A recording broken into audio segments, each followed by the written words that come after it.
आज का टॉपिक है profit and loss appropriation account. आज हम पढ़ने वाले हैं profit and loss appropriation account में कौन कौन सी टर्म्स डेबिट साइड पे आती हैं और कौन सी टर्म्स क्रेडिट साइड पे आती हैं। तो लेट्स सी, अब देखते हैं। यहाँ पे सबसे पहले हम बनाएंगे profit and loss appropriation account.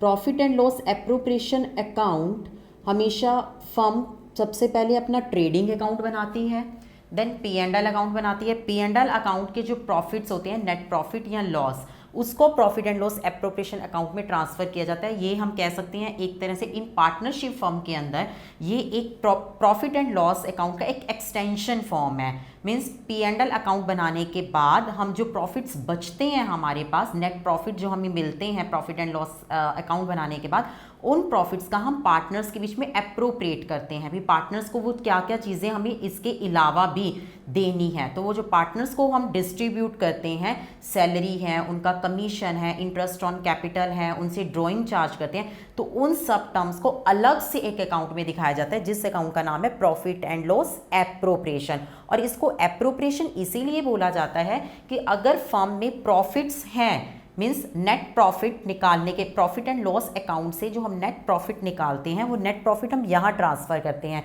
अगर हमारे पास प्रॉफिट्स हैं तो हम ये interest on capital, salary, commission यहाँ पे हम दिखाएंगे, उन टर्म्स को हम देते हैं, अदरवाइज हम उन टर्म्स को नहीं देते हैं। तो सबसे पहले हम डिस्कस करते हैं कौन कौन सी टर्म्स हैं। ये हम पूरा, जैसे हमारा प्रॉफिट एंड लॉस अकाउंट बनता है for the year ended,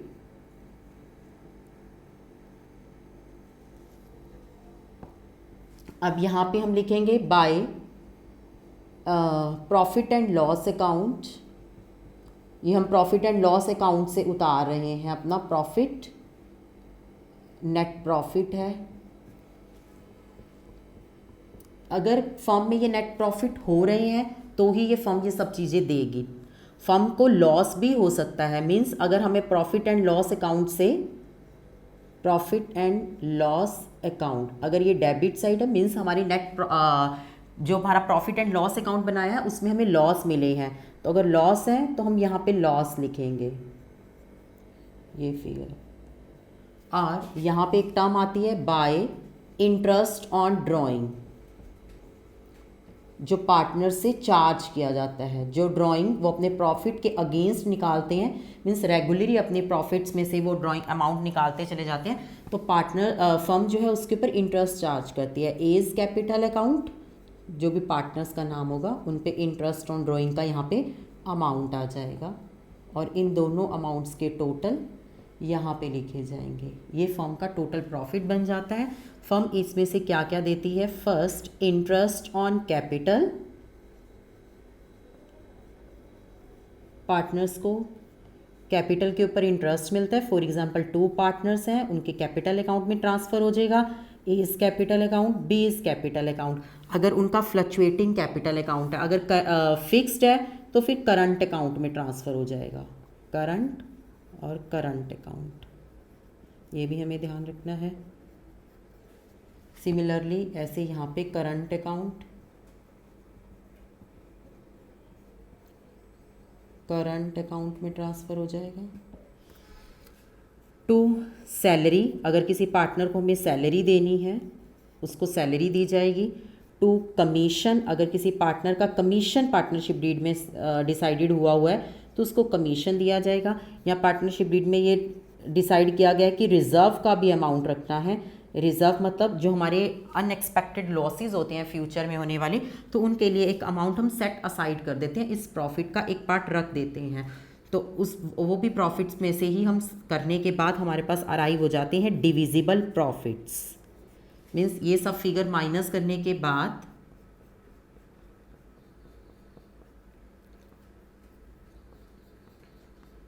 salary का अमाउंट जिस भी पार्टनर को देना है, यहाँ पे ए भी हो सकता है, बी भी हो सकता है, कमीशन भी, दोनों पार्टनर, रिजर्व का अमाउंट तो सेट साइड पे ही करना है। उसके बाद हमें अराइव हो जाते हैं डिविजिबल प्रॉफिट, और वो डिविजिबल प्रॉफिट हमारे ट्रांसफ़र हो जाते हैं पार्टनर्स के कैपिटल या करंट अकाउंट में। टू इज़ कैपिटल अकाउंट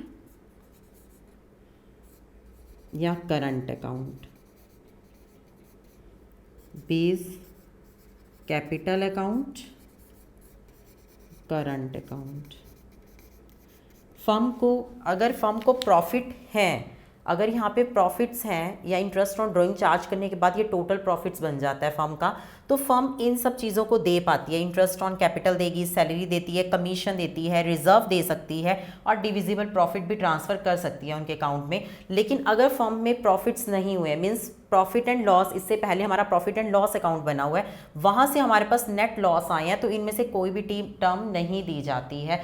जब तक अगर इसको एप्रोप्रिएशन का पार्ट माना जाता है तो कोई भी टर्म नहीं दी जाएगी और यही नेट लॉस फिर ट्रांसफ़र हो जाते हैं। मीन्स अगर आपके पास ये नेट लॉस है और इंटरेस्ट ऑन ड्राइंग आपको रिसीव हुआ है तो आपने दो ही टर्म्स लेनी है, नेट हमारा जो लॉस है और ये ड्राइंग, ये दोनों रिसीव होने के बाद जो भी हमारे पास बचेगा तो हम ये लॉस ट्रांसफ़र कर देते हैं बाय डिविजिबल लॉस हो जाएंगे, लॉस ट्रांसफर टू पार्टनर्स,